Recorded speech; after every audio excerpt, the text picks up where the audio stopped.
Hey guys, and welcome back to my garden. Welcome to my channel. If you're new here, my name is Blanca. So today's video, I am out here. It is Friday, my day off. Earlier this week, I posted a little shorts. I was in the office. It was a beautiful day, and all I kept thinking was, I want to be in my garden so bad. Lately, I've been out here less and less. And you know, orchids suffer. I mean, it's always good to just ignore them, but you know, to a certain extent. I feel like I have really been neglecting my orchids since probably September. Once my busy season started for me, both in my candles and at the office, I feel like I spend less and less time out here, and I even miss blooms.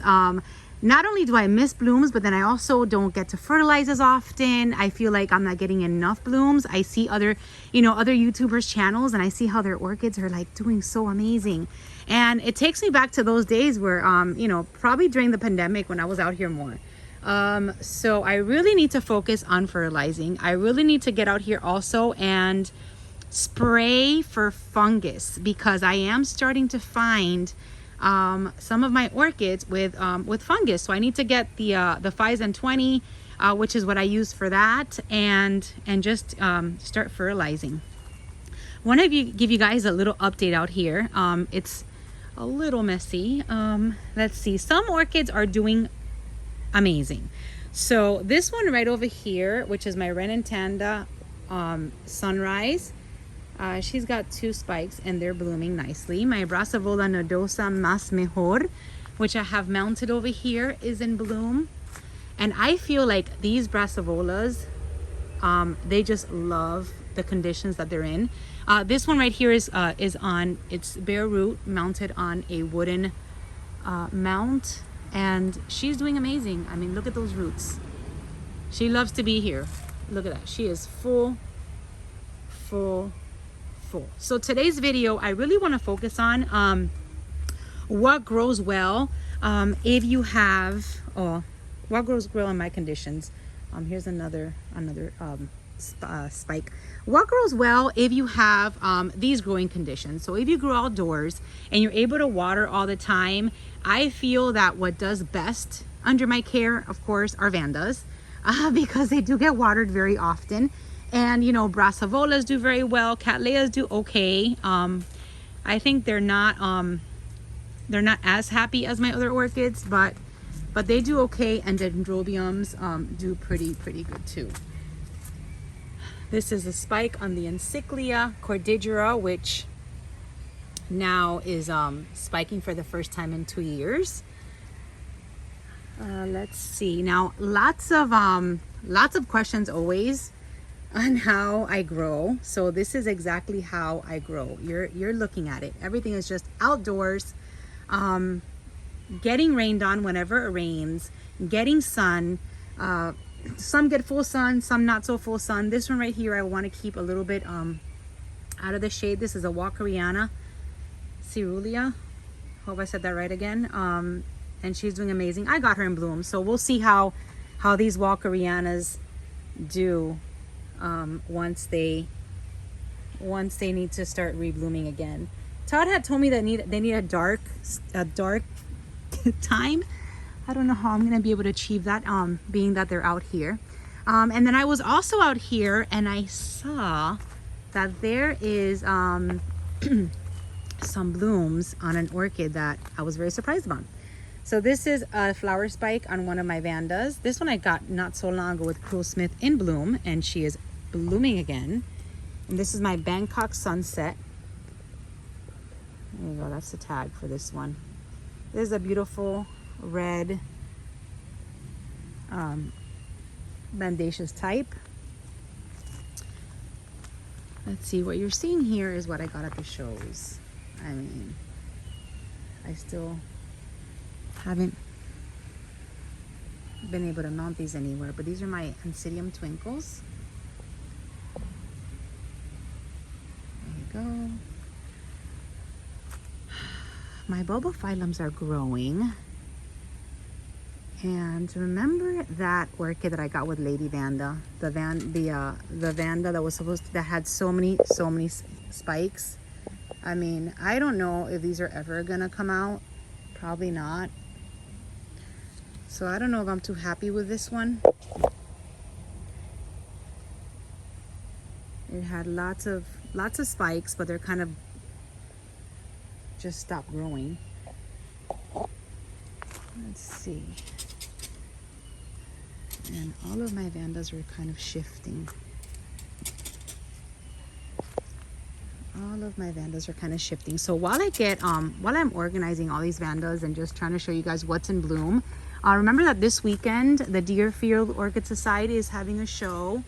That's going to be in Boca at Safe School. I think you can look it up, maybe in the website or something to get more information. I won't be part of that. I need a break. It's the first weekend I have off, probably in 2 months.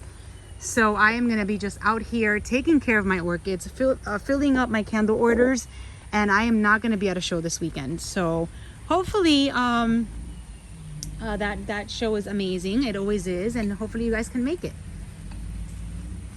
All right, so out here, remember I told you I missed some blooms? Look at this, my my bulbophyllum Rothschildium is in bloom. So I do have one of these stinky girls. I actually have 2 of them. I have a fascinator and I have this one in my collection. Completely missed this. I didn't even know she was in spike, but here she is. There's 3 little blooms on her. And this bulbophyllum is just out here. They do get lots of water. I have it here where she can get water every time it rains. So they like to be kept like that in those conditions. And then my bulbophyllum fascinator has a spike. Just one little spike right there. So very similar. When I went to Cruel Smith, if you saw that video, you'll see that they have beautiful specimens of those bulbophyllum fascinators. So that I wanted to show you guys that. And then everything else is just kind of growing. I mean, aside from my Zygo in bloom, and I have some Twinkles in bloom under my Gumbo Limbo and a Bolera, and my Dendrobiums all over my pool. I think that's it for blooms for me. Because like I said, you know, things suffer when you don't fertilize. They really, really do. As much as everybody says, you know, ignore them, don't pay attention to them, you still have to fertilize them in order to get just blooms on a frequent basis. I mean, I see you guys' channel and I am blown away by how many blooms you guys have. I have to tell you, I am a little jealous of not being able to do all that. So these are my little these are my Tolumnias, and these are still in bloom, and they're so pretty. I love that they're all here in this section, this little area right here.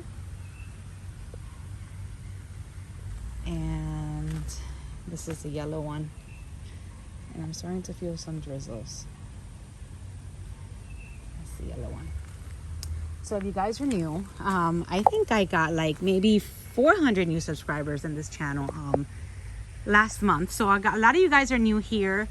If you're watching this video for the first time, I have you know, just like you see my orchids all, this is a Dendrobium Sherry Abe. My orchids are just all kind of living under here, with the exception of some that I have mounted around my pool. But I would say 90% of all of my orchids live right in this little orchid section that I like to call my orchid oasis. That's what covers it. I've got 2 grill gazebos that keep some of them away from the full sun. This one's gonna get relocated hopefully today around my pool. And those are my growing conditions. Everything kind of gets the same treatment out here. Water, sun, and there's my Vanda Violetta. Those spikes are getting bigger. Now you get to see one there and one there. And that's it. Just gonna turn around really quick so you guys can see. Let's see what's growing on my pool. Lots of dendrobiums in bloom.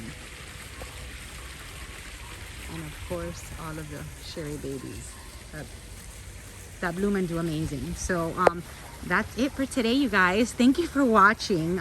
Very grateful that I am going to be home this weekend, spend some time in my garden, spend some time hopefully fertilizing and applying some of that 5 and 20 for all this rain we're getting. And that's it. Wishing you guys have a wonderful weekend. I have lots of plans for when I have time. Want to relocate my phals somewhere closer to my terrace, and just lots of things I want to do out here. So thank you guys for watching. Have a wonderful weekend, and I will see you soon in my next video. Bye bye.